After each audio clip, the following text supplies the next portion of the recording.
రాజీవ్ బయట ప్లే చేస్తే అసలు ఆయన యొక్క అతని వ్యక్తిత్వం ఏంటో కూడా తెలిసిపోయింది. ఒకసారి ప్లే చేయండి. ఇలాంటివంటే నాకు బాగా ఇంట్రెస్ట్. చంద్రబాబు నాయుడు కంటే పెద్ద రోగి ఎవడైనా ఉన్నాడా?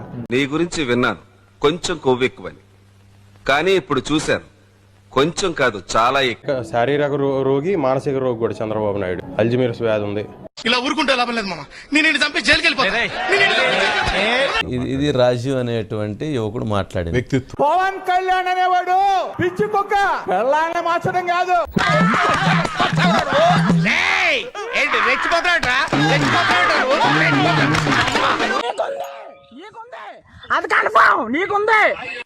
రోగి, శారీరకం, ఆయన వయసు ఎంత, నీ వయసు ఎంత? మా నాన్నగారి నుంచి అలవాడిన అలవాట్లుగా. కరెక్ట్, ఇది కరెక్ట్ గా చెప్పేవయ్యా. ఆయన అనుభవం ఎంత, నీ అనుభవం ఎంత? ఆయన వ్యక్తిత్వం ఏంటి, నీ వ్యక్తిత్వం ఏంటి? జగన్మోహన్ రెడ్డి గారిని చూసి నేర్చుకోవటం. నా పేరు జగ, పెద్ద ఎదవని. మా మామయ్య ఇంకా పెద్ద బోకు. ఉట్టయ్య నిజమా? జగన్మోహన్ రెడ్డి గారిని చూసి నేర్చుకోవటం. వీరికి ఎక్కించాల్సినంత ఎక్కించేసి ఇప్పుడు ఏమి అన్నట్టు ఆన్సర్ కడతావా? నీ పని శంకరన్న.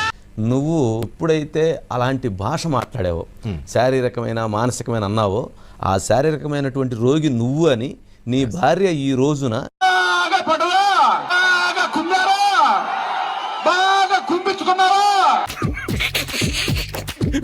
నువ్వు భార్యని చంపబోయినటువంటి వ్యక్తివి అని, శృంగారానికి పనికి రావు అని, ఒక పూజకు పనికిరాని పువ్వు. తెలిసిపోయిందా? మీ అందరికీ తెలిసిపోయిందా? సరే వదిలేయండి. అంటే కూడా అలాగే అనుకున్నావా లేదా? అవును సార్. అలాంటప్పుడు నేను అనుకోవడంలో తప్పులేదు కదా? లేదు సార్. ఎందుకు? ఊరికే చిన్న క్లారిటీ కోసం.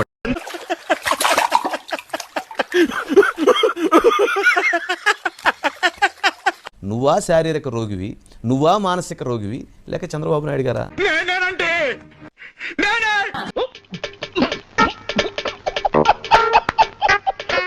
మాట్లాడేటప్పుడు వయస్సు, గౌరవం, మర్యాద ఇవన్నీ ఉండాలి. ఆడో ఎదవ, మటన్ ఎక్కువ, మెదడు తక్కువ. నీ తండ్రి దగ్గర నుంచి ఆయన భాషను నేర్చుకున్నట్లుంది. ఆ భాష నిన్ను ఈ రోజు ఈ స్థాయికి తీసుకొచ్చింది. బాప్ ఏక్ నంబరి, బేటా 10 నంబరి. మంచుంటే ఈ రోజు కూడా మరలా మీ కుటుంబం మొత్తం 11 మందిని అరెస్ట్ చేయడం చంద్రబాబు నాయుడు గారికి నిమిషాల్లో పని. మాది కళాకారుల ఫ్యామిలీ అండి. ఎవరన్నా తగులుకున్నారంటే మేము అలాగే ఇన్వాల్వ్ అయిపోతామండి. కానీ మీ ఎఫ్ఐఆర్ నమోదైనా కూడా మీ 11 మందిని అరెస్ట్ చేయలేదు. అది ఆయన వ్యక్తిత్వం, అది ఆయన గొప్పతనం. గొప్ప లీడరు, గొప్ప నాయకుడు చంద్రబాబు నాయుడు కన్నా గొప్ప నాయకుడు ఎవడు ఉండడు. మా సార్ ఎంత ఇంటెలిజెంట్. ఏంటంటే అందుట్లో ఆడవాళ్ళు ఉన్నారు, పిల్లలు ఉన్నారు, అనవసరమైనటువంటి 498 కేసు. సరే, ఏదో చట్టం తన పని తాను చేసుకుపోయిద్దని ఆయన దాని పట్ల ఓపికగా వదిలేశారు. ఊరికే మా వాళ్ళకి ఉత్సాహం, కాన్ఫిడెన్స్ కాదమ్మా, కాన్ఫిడెన్స్ ఇద్దామని అన్నాము. అతను ఏదైతే అన్నాడో అతను ఇప్పుడు అతనికి ఆ రోగం ఉంది అని కంప్లైంట్ చేస్తే ఎఫ్ఐఆర్ నమోదైంది. ఎప్పుడు ఎవరు ఈ కర్మ ఎప్పుడు చేసుకుని తప్ప అప్పుడే అనుభవించాలి. చేసిన కర్మ వారణ భగింపక ఏరికైనా తప్పదన్నా. కానీ అరెస్ట్ జరగలేదు, 11 మందిని అరెస్ట్ చేయలేదు.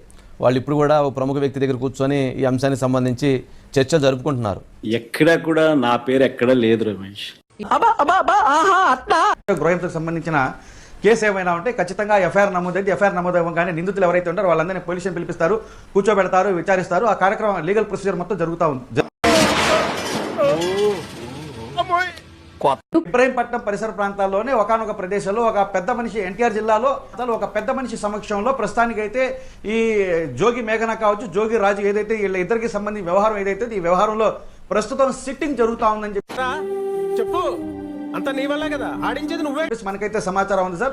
ప్రస్తుతానికైతే సిట్టింగ్ జరుగుతూ ఉంది. ఆ సిట్టింగ్ ఏదైతే ఉందో గతంలో సకల శాఖ మంత్రి ఆధ్వర్యంలో కూర్చొని ఏదైతే మాట్లాడుకున్నారో వాళ్ళు, ఇది జోగి రమేష్ కి సంబంధించిన వాళ్ళైతే మేము దానికి కట్టుబడి ఉంటామని చెప్పేసి కూడా వాళ్ళు దానికి కట్టుబడి ఉంటాం. ఆ యాంగిల్, ఆ టైప్ ఆఫ్ వ్యూలో మనం సెటిల్మెంట్ చేసుకుందాం అన్న కోణంలో వీళ్ళు మాట్లాడుతూ ఉన్నట్టు.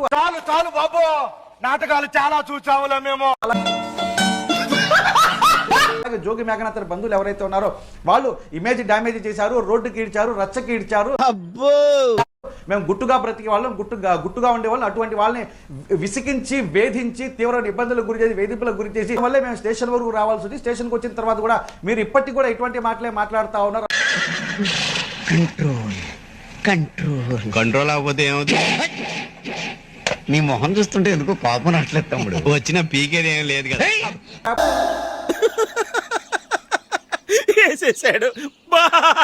కాకపోతే గతంలో ఏదైతే బలవంతంగా వాళ్ళ వద్ద నుండి సుమారు బంగారం కావచ్చు, వెండి కావచ్చు, ఆభరణాలు కావచ్చు, ఏవైతే తీసుకున్నారో చిచి పశువులు కుడి తాగినట్టు తాగుతున్నారు కదరా. ఇంతకాడికి వచ్చే పోయే నలుగురు దగ్గర ఒంటెలు తాగినా బెటర్ కదరా. ఏం జన్మరా మీది?